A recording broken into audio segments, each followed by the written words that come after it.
O desejado de todas as nações. Capítulo 74. Getsêmane.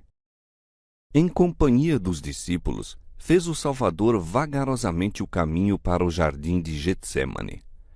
A lua pascual, clara e cheia, brilhava num céu sem nuvens. Silenciara a cidade de tendas de peregrinos. Jesus estivera conversando animadamente com os discípulos, instruindo-os.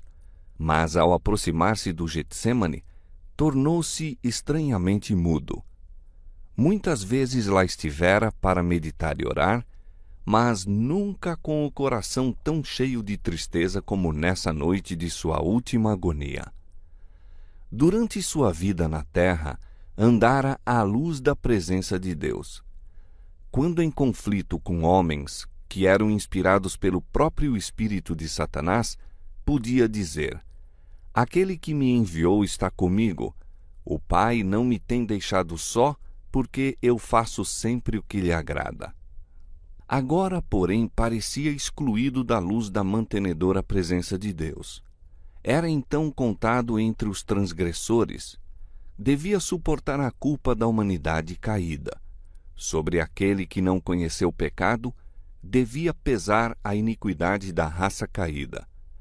Tão terrível lhe parece o pecado, tão grande o peso da culpa que deve levar sobre si, que é tentado a temer que ele o separe para sempre do amor do Pai.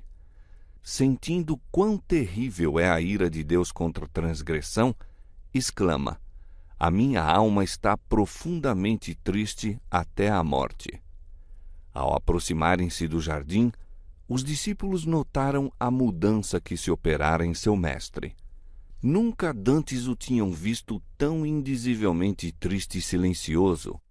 À medida que avançava, mais se aprofundava essa estranha tristeza. Todavia não ousavam interrogá-lo quanto à causa da mesma. Seu corpo cambaleava como se estivesse prestes a cair. Ao chegar ao jardim, os discípulos, ansiosos, procuraram o lugar habitual do retiro do mestre para que ele pudesse descansar. Cada passo que dava agora fazia-o com extremo esforço. Gemia alto, como sob a opressão de terrível fardo. Por 2 vezes os companheiros o sustiveram, do contrário teria tombado por terra. Próximo à entrada do horto, Jesus deixou todos os discípulos, com exceção de 3, pedindo-lhes que orassem por si mesmos e por ele. Em companhia de Pedro, Tiago e João, penetrou nos mais retirados recessos do mesmo horto. Esses 3 discípulos eram os mais íntimos companheiros de Cristo. Contemplaram-lhe a glória no Monte da Transfiguração, viram Moisés e Elias conversando com ele, ouviram a voz do céu. Agora, em sua grande luta, Cristo os desejava ter perto de si. Muitas vezes passaram a noite ao seu lado nesse retiro. Nessas ocasiões, depois de um período de vigília e oração, costumavam dormir imperturbados à pequena distância do Mestre, até que os despertava pela manhã para irem novamente ao trabalho. Agora, porém, desejava que passassem a noite com ele em oração. No entanto, não podia admitir que nem mesmo eles testemunhassem a agonia que devia suportar. Ficai aqui, disse-lhes, e velai comigo. Foi a uma pequena distância deles, não tão afastado que o não pudessem ver e ouvir, e caiu prostrado por terra.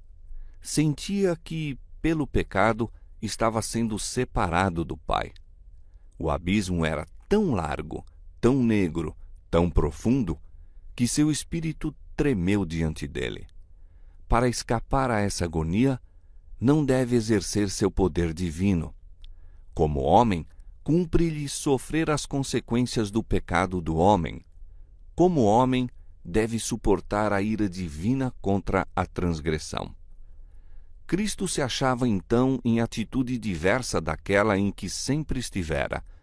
Seus sofrimentos podem melhor ser descritos nas palavras do profeta: Ó espada, ergue-te contra o meu pastor e contra o varão que é meu companheiro, diz o Senhor dos Exércitos.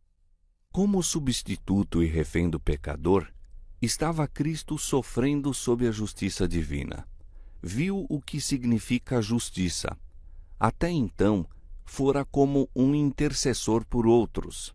Agora ansiava alguém que por ele intercedesse. Ao sentir Cristo interrompida sua unidade com o Pai, temia que, em sua natureza humana, não fosse capaz de resistir ao vindouro conflito com os poderes das trevas. No deserto da tentação, estivera em jogo o destino da raça humana. Cristo saíra então vitorioso. Agora viera o tentador para a derradeira e tremenda luta. Para isso se preparara ele durante os 3 anos de ministério de Cristo. Tudo estava em jogo para ele.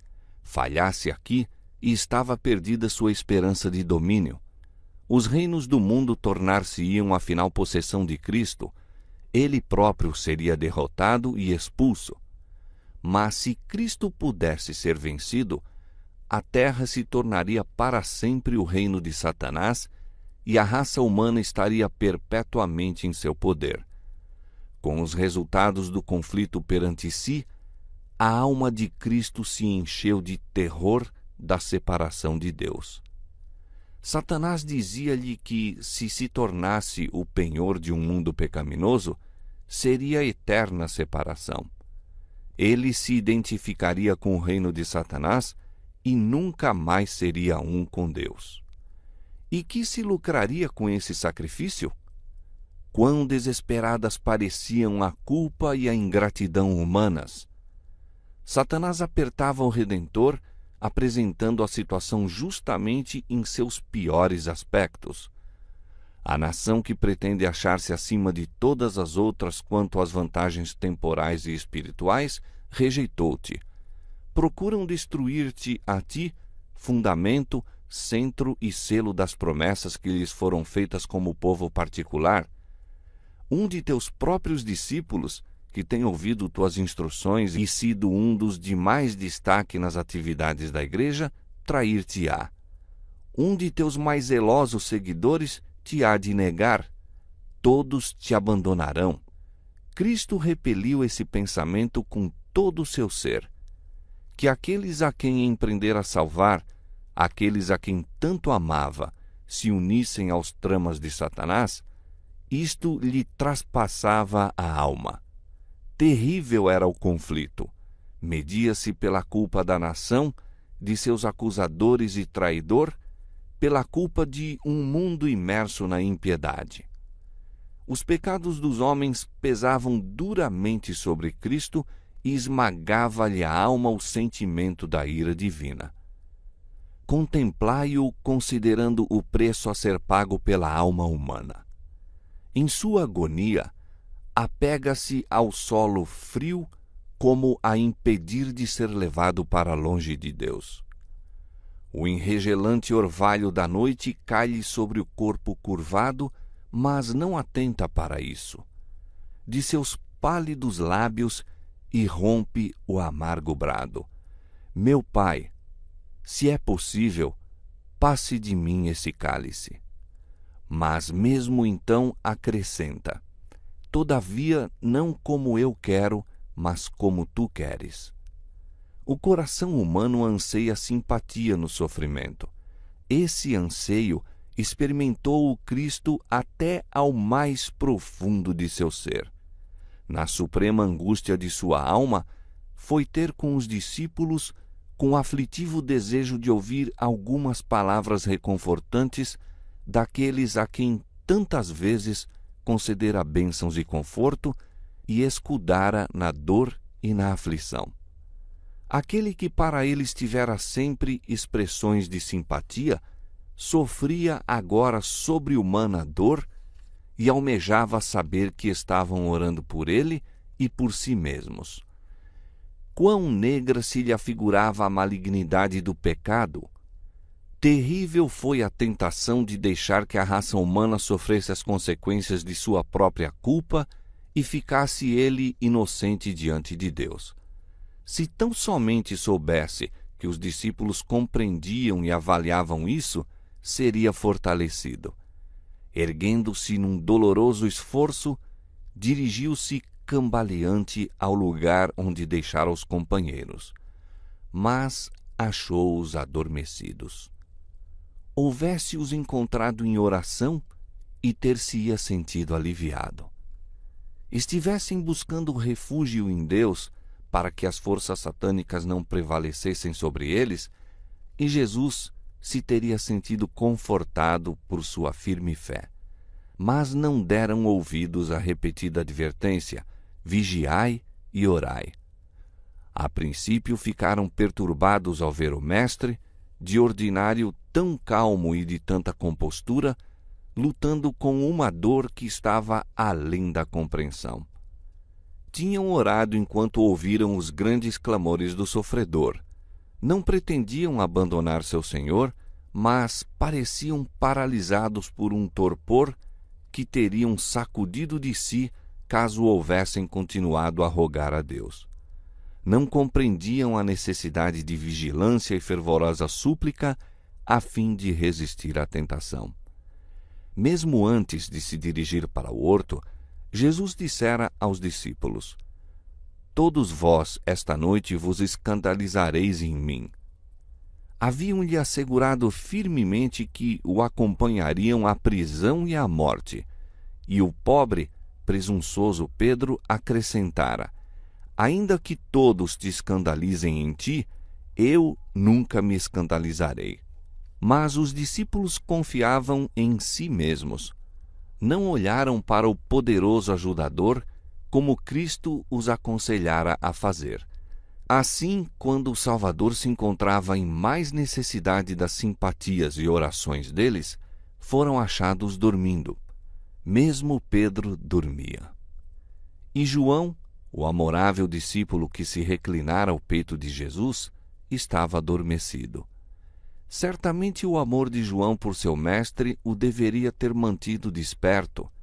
Suas fervorosas orações se deveriam ter misturado às do amado Salvador no momento de sua suprema aflição. O Redentor passara noites inteiras orando pelos discípulos para que sua fé não desfalecesse. Fizesse Jesus agora a Tiago e a João a pergunta que uma vez lhes dirigira: podeis vós beber o cálice que eu hei de beber e ser batizados com o batismo com que eu sou batizado? E eles não teriam ousado responder: podemos. Os discípulos acordaram à voz de Jesus, porém mal o conheceram, tão mudado estava seu semblante pela angústia. Dirigindo-se a Pedro, Jesus disse: Simão, dormes? Não podes vigiar 1 hora? Vigiai e orai para que não entreis em tentação. O espírito, na verdade, está pronto, mas a carne é fraca. A fraqueza dos discípulos despertou a simpatia de Jesus. Temia que não fossem capazes de resistir à prova que lhes sobreviria em sua entrega e morte.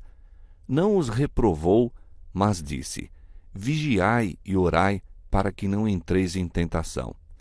Mesmo em sua agonia, buscava desculpar-lhes a fraqueza. O espírito, na verdade, está pronto, disse, mas a carne é fraca. Novamente foi o Filho de Deus tomado de sobre-humana aflição e, desfalecido e exausto, arrastou-se outra vez para o lugar de sua luta anterior. Seu sofrimento era ainda maior que antes. Ao sobrevir-lhe a agonia da alma, seu suor tornou-se em grandes gotas de sangue que corriam até ao chão. Os ciprestes e as palmeiras foram as silenciosas testemunhas de sua angústia. Dos folhudos ramos caía denso orvalho sobre seu corpo prostrado, como se a natureza chorasse sobre seu autor, sozinho em luta contra os poderes das trevas. Pouco tempo antes, Jesus se mostrara qual vigoroso cedro, resistindo à tempestade da oposição que desencadeava contra ele sua fúria. vontades obstinadas e corações cheios de maldade e sutileza, em vão lutaram para o confundir e oprimir. Apresentara-se em divina majestade como o Filho de Deus. Agora era como uma cana açoitada e pendida por furiosa tempestade. Vencedor, aproximara-se da consumação de sua obra, havendo conquistado a cada passo a vitória sobre os poderes das trevas. Como já glorificado, asseverara ter unidade com Deus. Com firmes acentos entoara seus cânticos de louvor, dirigira aos discípulos palavras de ânimo e ternura. Agora chegara a hora do poder das trevas. Agora se lhe ouvia a voz no silêncio da noite, não em notas de triunfo, mas plena de humana angústia. As palavras do Salvador foram levadas aos ouvidos dos entorpecidos discípulos. Meu Pai, se este cálice não pode passar de mim sem eu o beber, faça-se a tua vontade. O primeiro impulso dos discípulos foi ir ter com ele, mas pedira-lhes que ficassem ali, velando em oração.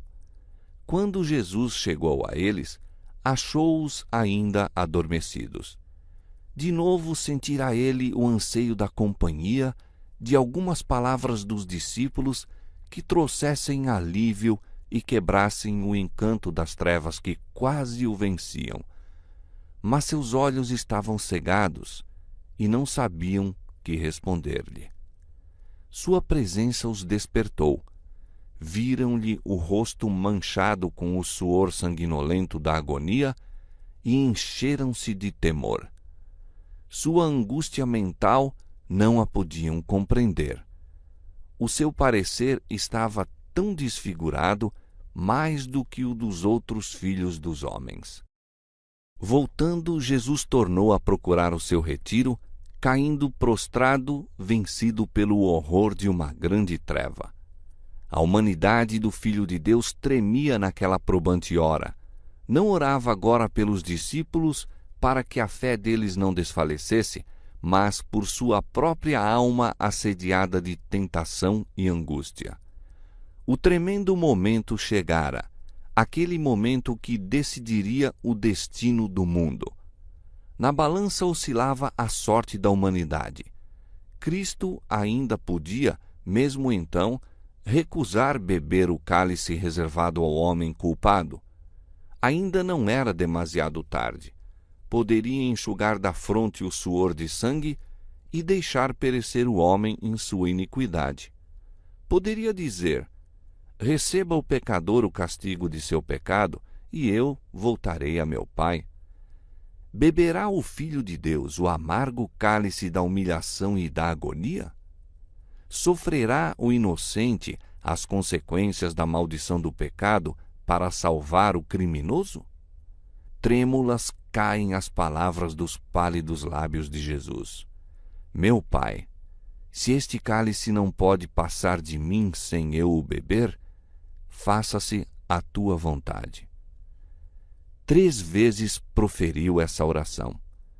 3 vezes recuou sua humanidade do derradeiro, supremo sacrifício.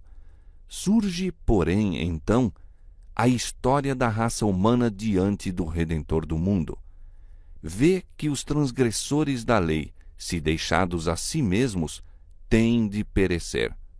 Vê o desamparo do homem. Vê o poder do pecado. As misérias e os ais do mundo condenado erguem-se ante ele.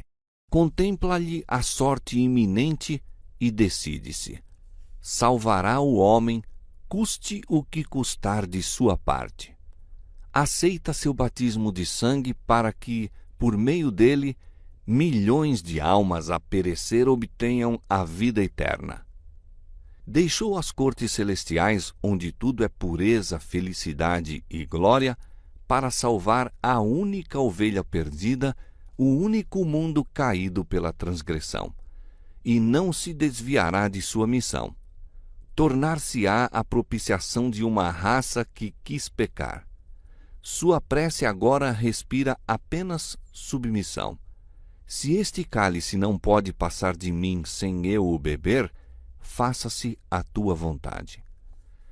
Havendo tomado a decisão, cai moribundo no solo do qual se erguera parcialmente. Onde se achavam então os discípulos para pôr ternamente as mãos sobre a cabeça do desfalecido mestre e banhar aquela fronte, na verdade mais desfigurada do que a dos outros filhos dos homens? O Salvador pisou sozinho o lagar, e do povo nenhum com ele havia. Mas Deus sofria com seu filho. Anjos contemplavam a agonia do Salvador. Viam seu Senhor circundado de legiões das forças satânicas, sua natureza vergada ao peso de misterioso pavor que todo o fazia tremer. Houve silêncio no céu. Nenhuma harpa soava.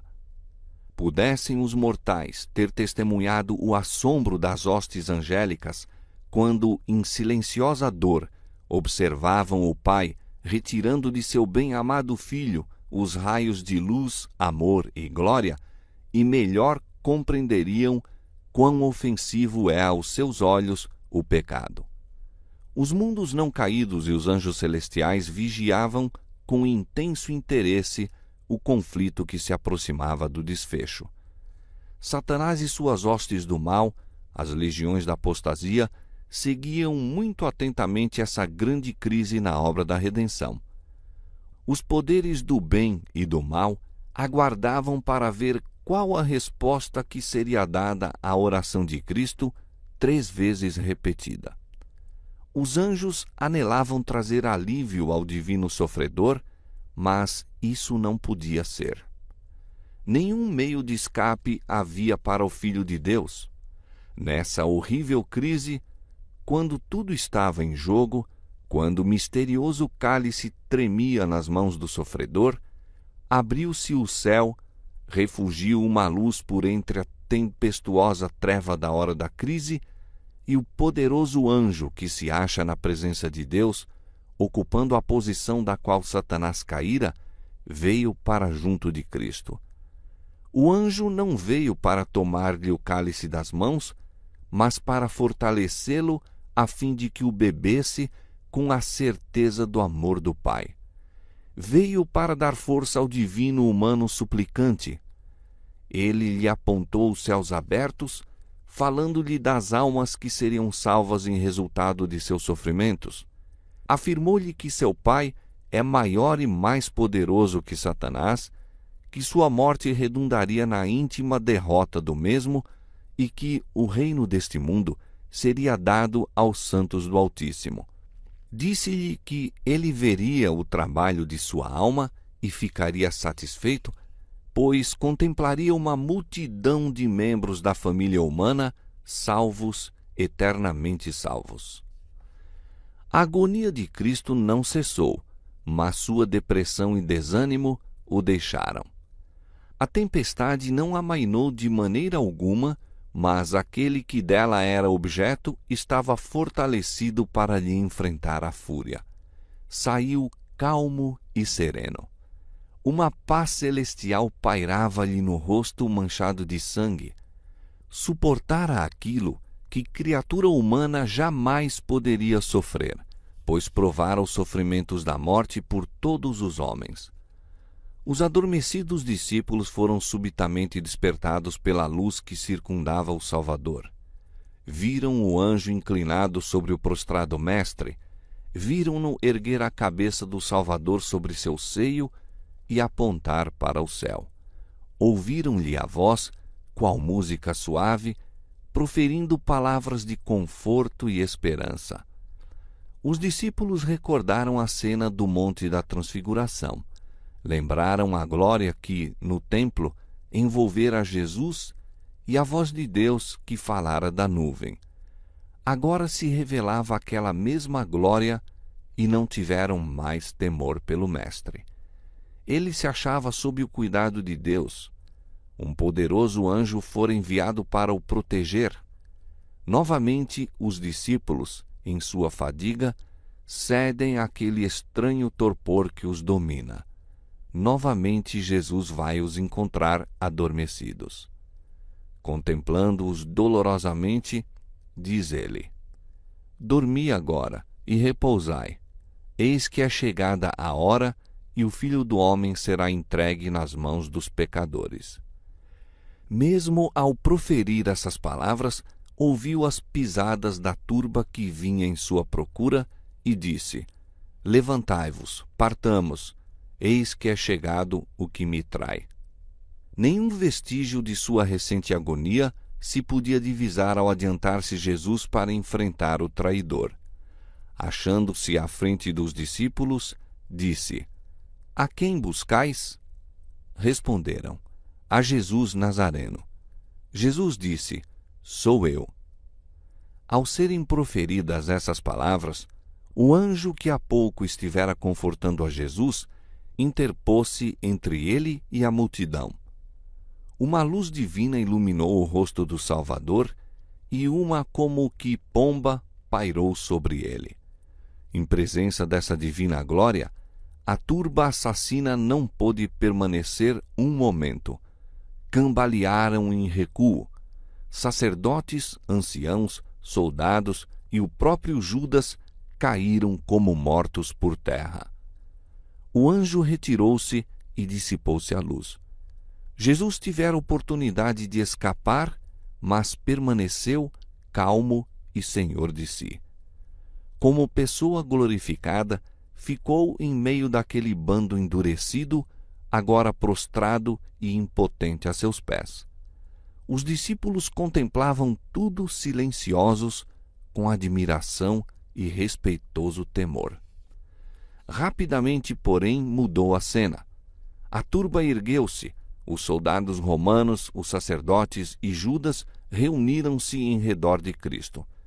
Pareciam envergonhados de sua fraqueza e receosos de que ele ainda escapasse. Novamente fez o Redentor a pergunta: A quem buscais? Tinham tido a prova de que aquele que se achava diante deles era o Filho de Deus, mas não se queriam convencer. À pergunta: A quem buscais? Tornaram a responder: A Jesus Nazareno. O Salvador disse então: Já vos disse que sou eu. Se vós me buscais a mim, deixai ir estes. E apontou aos discípulos.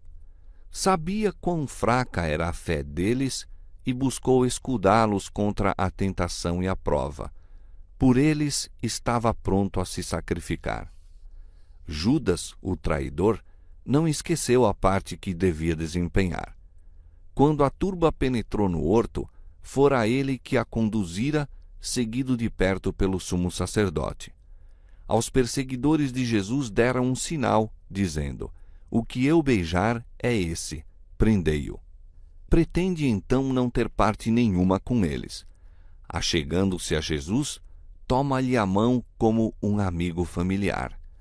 Com as palavras: Eu te saúdo, Rabi. Ele o beija repetidamente e parece chorar, como sentindo com ele o perigo que corria. Jesus lhe disse: Amigo, aqui vieste? A voz tremia-lhe de dor ao acrescentar: Judas, com um beijo traís o Filho do Homem? Esse apelo deveria ter despertado a consciência do traidor e tocado seu obstinado coração. Mas a honra, a fidelidade e a brandura humana o haviam abandonado. Permaneceu ousado e em desafio, não mostrando nenhuma disposição de abrandar-se. Entregara-se a Satanás e não tinha poder para lhe resistir. Jesus não recusou o beijo do traidor. A massa tornou-se ousada ao ver Judas tocar a pessoa daquele que, tão pouco antes, fora glorificado diante de seus olhos. Apoderaram-se, pois, de Jesus e começaram a atar aquelas preciosas mãos que sempre se haviam empregado em fazer bem. Os discípulos haviam julgado que o mestre não sofreria ser aprisionado, pois o mesmo poder que fizera com que os da turba caíssem como mortos, mantê-los-ia impotentes até que Jesus e seus companheiros escapassem. Ficaram decepcionados e indignados ao verem as cordas trazidas para ligar as mãos daquele a quem amavam. Em sua indignação, Pedro puxou precipitadamente da espada e procurou defender o mestre, mas apenas cortou uma orelha do servo do sumo sacerdote. Quando Jesus viu o que fora feito, soltou as mãos, ainda que firmemente presas pelos soldados romanos, e dizendo: "Deixai-os, basta", tocou a orelha e esta sarou instantaneamente. Disse então a Pedro: "Mete no seu lugar a tua espada, porque todos os que lançarem mão da espada, a espada morrerão. Ou pensas tu que eu não poderia rogar agora a meu Pai, e que ele não me mandaria mais de 12 legiões de anjos? Uma legião em lugar de cada um dos discípulos. Oh, por que pensaram os discípulos, não se salva ele a si mesmo e a nós?" Respondendo a seu pensamento não expresso, acrescentou: "Como, pois, se cumpririam as Escrituras, que dizem que assim convém que aconteça? Não beberei eu o cálice que o Pai me deu?" A dignidade oficial dos guias judaicos não os impediu de se unirem à perseguição de Jesus. Sua prisão era coisa demasiado importante para ser confiada a subordinados. Os astutos sacerdotes e anciãos se juntaram à polícia do templo e à plebe para seguir Judas ao Getsêmane. Que companhia para aqueles dignitários se unirem! Uma turba ávida de excitação e armada com toda espécie de instrumentos, como para perseguir um animal selvagem. Voltando-se para os sacerdotes e anciãos, Cristo neles fixou o penetrante olhar. As palavras que ele proferiu jamais as esqueceriam enquanto vivessem. Foram como setas agudas do Todo-Poderoso. Com dignidade, disse: "Saíste contra mim como para um ladrão ou salteador, com espadas e varapaus. Todos os dias me assentava ensinando no templo. Tinhais oportunidade de deitar-me às mãos e nada fizestes. A noite é mais adequada para a vossa obra, mas esta é a vossa hora e o poder das trevas." Os discípulos ficaram aterrorizados ao ver que Jesus permitia que o prendessem e ligassem. Escandalizaram-se de que ele suportasse essa humilhação feita a si e a eles. Não lhe podiam entender a conduta e censuraram-no por se submeter à turba. Em sua indignação e temor, Pedro propôs que se salvassem a si mesmos. Seguindo essa sugestão, todos os discípulos, deixando-o, fugiram. Mas Cristo predissera essa deserção. "Eis que chega a hora", dissera, "e já se aproxima, em que vós sereis dispersos, cada um para sua parte, e me deixareis só. Mas não estou só, porque o Pai está comigo."